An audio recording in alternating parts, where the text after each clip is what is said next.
SEO করলে কি সত্যি ফ্রিতে ট্রাফিক পাওয়া যায়? উত্তর হচ্ছে হ্যাঁ, পাওয়া যায়। তবে সেটা লং টার্ম কাজ করা লাগে। 3 মাস থেকে 12 মাস অথবা 6 মাস থেকে 12 মাস, এই কয়েক মাস হচ্ছে কাজ করতে হয়, তারপর আপনি একটা রেজাল্ট পাবেন।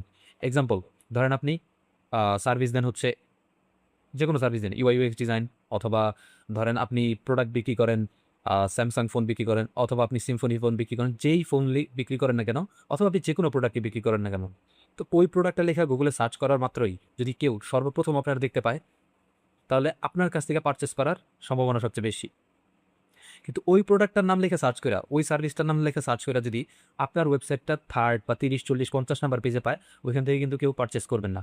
তো এই যে যে পুরো প্রসেসটা, এটা করার জন্য 3 থেকে 12 মাসের মতো সময় লাগে। পেইড এডসের ক্ষেত্রে আলাদা। পেইড এডসের ক্ষেত্রে আপনি ওই প্ল্যাটফর্মটারে, যেমন গুগল, ফেসবুক, অথবা ধরেন অন্যান্য যে প্ল্যাটফর্ম আছে, ইনস্টাগ্রাম, টিকটক, তাদেরকে যতদিন আপনি টাকা দিবেন বা পে করবেন, ততদিন আপনার ট্রাফিক অথবা আহ, ততদিন হচ্ছে আপনার কাস্টমার দিবে। আপনি যখনই টাকা দেওয়া বন্ধ করে দেবেন, তখন আর কাস্টমার দিবে না। আরেকটা সমস্যা আছে, সমস্যাটা হচ্ছে যে এসইওর ক্ষেত্রে ট্রাফিকগুলো যে হয়, এই ট্রাফিকগুলো আপনার নিজস্ব ট্রাফিক। নিজস্ব ট্রাফিক কেন? ধরেন আপনি সার্ভিস দেন, ওয়েব ডেভেলপমেন্ট সার্ভিস দেন।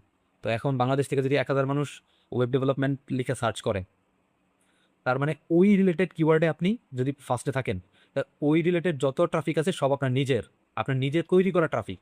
আর পেইডের ক্ষেত্রে পুরো একটা হলিস্টিক অডিয়েন্সে টার্গেট করা হয়। তো ওগুলো আপনার কিন্তু নিজের ট্রাফিক না। এরপরে তারা আপনার প্ল্যাটফর্মে থাকতেও পারে, নাও থাকতে পারে। তাদের সাথে আপনার কন্ট্যাক্ট হইতে পারে, নাও হইতে পারে। এরকম আরও কিছু ডিসঅ্যাডভান্টেজ আছে। এটা নিয়ে আমি অন্য কোনো ভিডিওতে কথা বলবো না। পেইড অ্যাডস ভার্সেস এসইও, ওই ভিডিওতে। Thank you everyone.